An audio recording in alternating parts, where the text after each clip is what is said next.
सभापति महोदय, बजट भाषण पे जो बोलने का अवसर दिया उसके लिए आपको धन्यवाद। 2-3 दिन से पक्ष विपक्ष द्वारा और निर्दलीय साथियों द्वारा इस बजट पे वाद विवाद हो रहा है। इस बजट में राजस्थान के मुखिया द्वारा हमारे विधानसभा क्षेत्र में नवीन महाविद्यालय खोला, उसके लिए पूरे क्षेत्र की तरफ से, हम सब की तरफ से माननीय अशोक जी गहलोत को धन्यवाद देना चाहते हैं।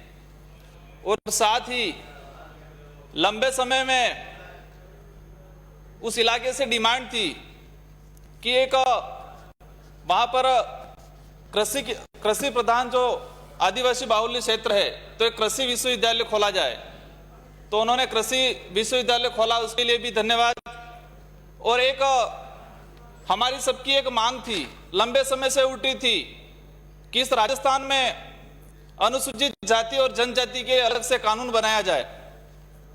तो माननीय मुख्यमंत्री महोदय ने राजस्थान पैटर्न जो लागू किया है, अनुसूचित जाति और जनजाति के लिए अलग से कानून बनाने का जो प्रावधान किया है, उसके लिए मैं सदन की ओर से धन्यवाद देना चाहूंगा।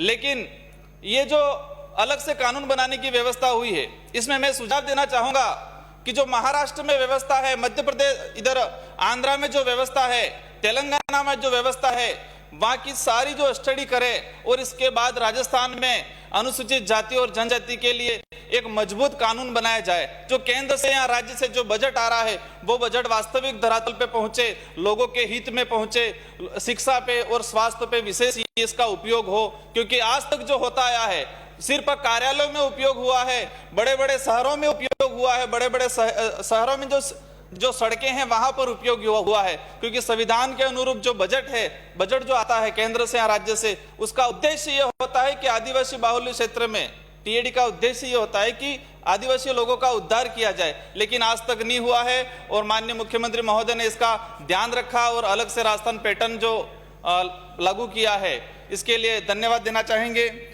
साथ ही शिक्षा के क्षेत्र में इस देश में देखा जाए या राज्य में देखा जाए, युवा कहीं न कहीं बेरोजगारी की जो बढ़ती जा रही है, तो पिछले 2 वर्षों से जो स्थिति बनी आ रही है, हर भर्ती कोर्ट में जाके अटक रही है।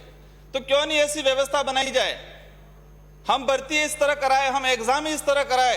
क्योंकि हर बार ये एग्जाम हो रहे हैं, कहीं न कहीं लीकेज हो रहा है, कहीं न कहीं पेपर आउट हो रहा है, बच्चे भटक रहे हैं। मतलब बेरोजगारी जो जिस हद तक मार रही है, अभी जो इस बजट में 50,000 नई भर्ती की जो घोषणा हुई है, मैं आशा करूंगा इस सदन की ओर से कि बेरोजगारों को जल्दी से जल्दी राहत पहुंचाई जाए।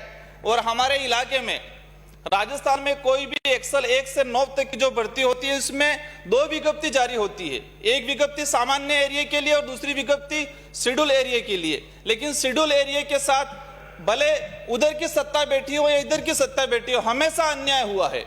आज उस इलाके में राष्ट्रपति महोदय द्वारा शेड्यूल एरिया की जो वृद्धि हुई, उस अधिसूचना में स्पष्ट लिखा हुआ है कि ये जो इलाका बड़ा है, उस इलाके को इसके बाद वाली जो भर्ती आएगी उन भर्तियों में सम्मिलित किया जाएगा। लेकिन ऐसा नहीं हुआ। शिक्षक भर्ती जो 2018 की जो शिक्षक भर्ती थी लेवल 2 और फर्स्ट में, वहां पर भी यही चीज हुई। और अध्यापक जो 2nd ग्रेड की जो भर्ती थी, वहां पर भी बच्चों के साथ कहीं न कहीं अन्याय हुआ। एलडीसी भर्ती हुई, उस भर्ती में भी उस इलाके के बच्चों के साथ अन्याय हुआ।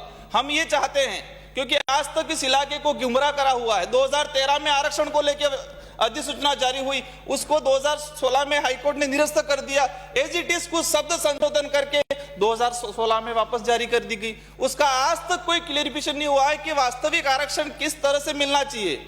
हम आपके माध्यम से सरकार को अवगत कराना चाहते हैं कि संविधान में जो प्रावधान है, 5वीं अनुसूची के अनुरूप जो आरक्षण है, वो आरक्षण शेड्यूल एरिया में लागू किया जाए, ताकि लोगों में जो भ्रम फैलाए। आज अभी जो घटना हुई, काकरी डूंगरी वाली घटना, वो बेरोजगारी को लेके हुई, वो भर्ती को लेके हुई, नौकरी को लेके हुई। वो क्यों हुई? क्योंकि 2018 से बच्चे सड़कों पे घूम रहे थे। कई लोगों ने उनको लालच दी, ये करा देंगे, वो करा देंगे, लड़कों को गुमराह किया और लास्ट में इस स्थिति की ओर बढ़े। इसलिए आपके माध्यम से सदन को मैं अवगत कराना चाहूंगा, सरकार को अवगत अवगत कराना चाहेंगे कि शेड्यूल एरिया में 5वीं अनुसूची के अनुरूप जो आरक्षण व्यवस्था है वो आरक्षण व्यवस्था लागू की जाए। और साथ ही अभी जो चल रहा था, हमारे सिरोही से आने वाले माननीय सदस्य बता रहे थे कि किसी का बंगला ले लिया, किसी का वहां खाली करा दिया। तो डूंगरपुर जिले में हमारे जो स्थिति बनी कि वहां पर तो जो राजनीतिक पार्टियां है उनका जो सिद्धांत है वो सिद्धांत उन लोगों ने खो दिया। मैं तो आपके माध्यम से, सदन के माध्यम से ये मांग करता हूं कि पक्ष वालों को और विपक्ष वालों को, दो वहां पर जो सिद्धांत विहीन पार्टियां बना दी, दोनों पार्टियों का मिलन कर दिया, उन लोगों को निष्कासित करना चाहिए। ऐसे लोगों को, क्योंकि पार्टी इस देश को चला रहे हैं, दो राष्ट्रीय पार्टियां और दोनों एकजुट होगी और यही स्थिति आज भी बनी हुई है। तो हम अध्यक्ष महोदय, सभापति महोदय, आपके माध्यम से मैं आगे की कड़ी में, हमारे इलाके में संत सुरमाल करके एक संत हुआ करते थे, उन्होंने पूरे आदिवासी समाज में जन जागरण किया। ये गोविंद गुरु के पहले से थे। तो मैं चाहूंगा कि राजस्थान का जो पाठ्यक्रम है उसमें उनकी जीवनी और उनके इतिहास को सम्मिलित किया जाए। डूंगरपुर का जो नामकरण, जो डूंगरपुर जो शहर है वो राजा डूंगर बरंडा के नाम से था, लेकिन आज उनका कहीं उल्लेख नहीं है।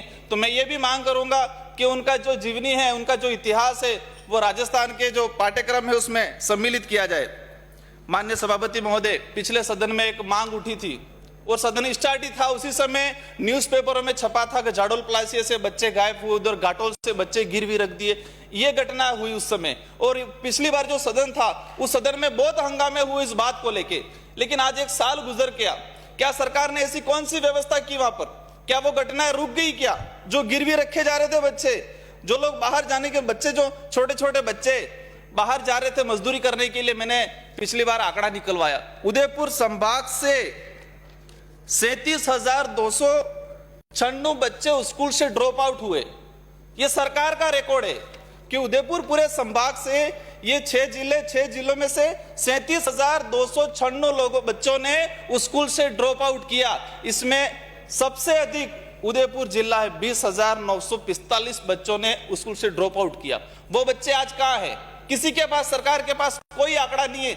मान लो प्राइवेट स्कूल में गए होंगे, 50% बच्चे गए होंगे, आज भी वो स्थिति बनी हुई है। इसका रीजन क्या है? कई रीजन है, गरीबी है इसका रीजन। इसके अलावा वहां जो भाषा है, जिस तरह से आज हम कह रहे हैं शिक्षा नीति में है कि मातृभाषा में स्टडी कराई जाए, लेकिन किस स्कूल में जो 1 से 5वीं तक बच्चा पढ़ रहा है, किसी स्कूल में मातृभाषा में स्टडी नहीं करवाई जा रही है।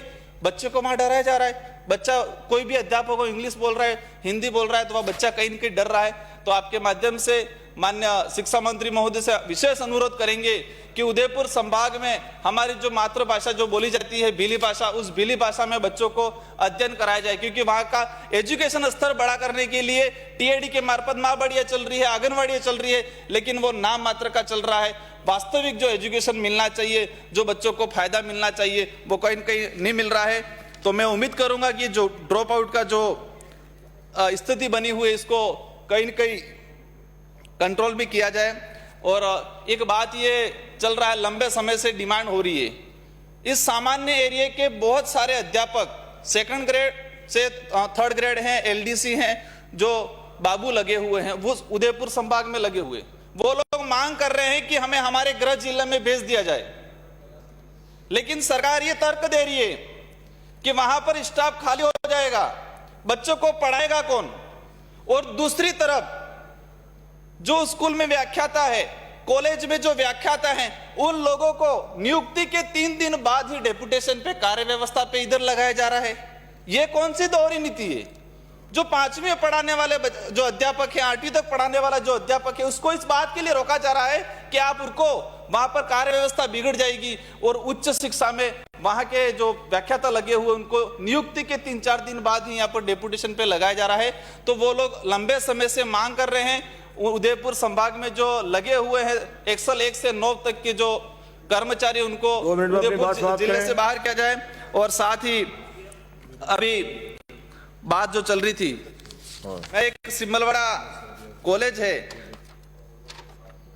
ये 2016 में सैंक्शन हुआ था और अभी तक उसका भवन नहीं बना है। इधर से आरोप लगाते कि हमारे कार्यकाल में ये हुआ वो हुआ, इधर से आरोप लगाते, दोनों की स्थिति सेम बनी हुई है। इधर ही सैंक्शन हो रही है, ये नहीं निकल रही, इधर से सैंक्शन हो रही है, वो नहीं निकल रहे। तो मैं उम्मीद करूंगा इस सरकार से कि जो 2016 से जो सैंक्शन हुई है उसका भवन निर्माण कराया जाए।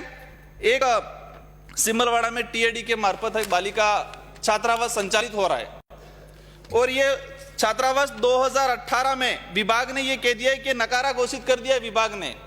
आज भी उसी विभाग ने कह दिया है कि इससे रहने लायक नहीं है, वो नकारा है, कभी भी गिर सकता है, फिर भी बच्चियां वो उसी ये जो छात्रावास है उसी में पढ़ रहे हैं। तो माननीय सभापति महोदय आपसे अनुरोध करूंगा कि मंत्री जी विशेष ध्यान देंगे और इस बजट में भी ये जो सामुदायिक दावे फॉरेस्ट राइट एक्ट के तहत जो किया गया है, तो हमारे जितने जो आदिवासी समाज के अंदर जितने जो पूर्वज हुआ करते हैं, जो माताएं हैं, कुल देवियां हैं, सारी की सारी फॉरेस्ट विभाग में है, तो उनको सामुदायिक दावा के पट्टे के तहत उनके जाने के लिए रास्ता और वहां भवन के लिए व्यवस्था कराई जाए।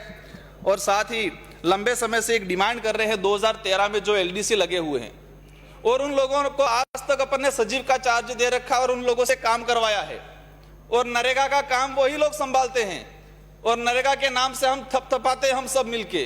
तो उन एलडीसी लोगों को सचिव में कहीं न कहीं प्रमोशन दिया जाए क्योंकि लंबे समय से वो उनका काम संभाल रहे हैं। एक जल शक्ति योजना, अभी बजट घोषणा में भी बहुत सारी घोषणा हमारे घाटोल के लिए हुआ। पिछले बजट में, सर 2 मिनट में समाप्त कर लूंगा, पिछले बजट में कडेना बैक वाटर से गेजी घाटा तक पेयजल परियोजना के लिए डीपीआर की घोषणा हुई थी, लेकिन इसमें एक टेक्निकल दिक्कत हुई कि वहां पर पानी की उपलब्धता नहीं है। कडेना जो बांध बना हुआ है वो बांध बना हुआ गुजरात गवर्नमेंट ने बनाया और समझौता हुआ है, तो इसमें हम ये चाहेंगे कि वो समझौते के अनुरूप जिस दिन वार्ता होगी, लेकिन गुजरात जो बांध बना हुआ कडेना उससे हमें 700 MCFT पानी की आवश्यकता है, तो क्यों नहीं हम सालाना उससे क्रय किया जाए। यहाँ माही नदी में जो पानी है वो 10 TMC रिजर्व पड़ा रहता है, उसको 1 या 2 TMC यहाँ पर छोड़ के उसकी व्यवस्था कराई जाए। साथ ही कानून व्यवस्था को लेकर जो अभी बनी हुई है, सर 1 मिनट लास्ट 1 मिनट में कानून व्यवस्था के लिए अभी ये बता रहे थे कि हमने ऐसी व्यवस्था कर दी है कि हर कोई व्यक्ति जाए वह परिवार दे, उसको जल्दी सुलटारा मिल जाएगा। अभी 2 दिन पहले न्यूज़पेपर में है कि मेरी विधानसभा में 13 फरवरी के दिन व्यक्ति गायब हुआ और 24 फरवरी की इसकी लाश मिल रही है, बिल्कुल कंकाल है वो, इसको कोई पहचान, इसके कपड़े से पहचान में आया। उसके परिजनों ने 12 फरवरी को मुकदमा दर्ज करवाया है गुमशुदगी का, लेकिन 14 फरवरी को लेकिन विभाग ने कोई कार्रवाई नहीं की। उस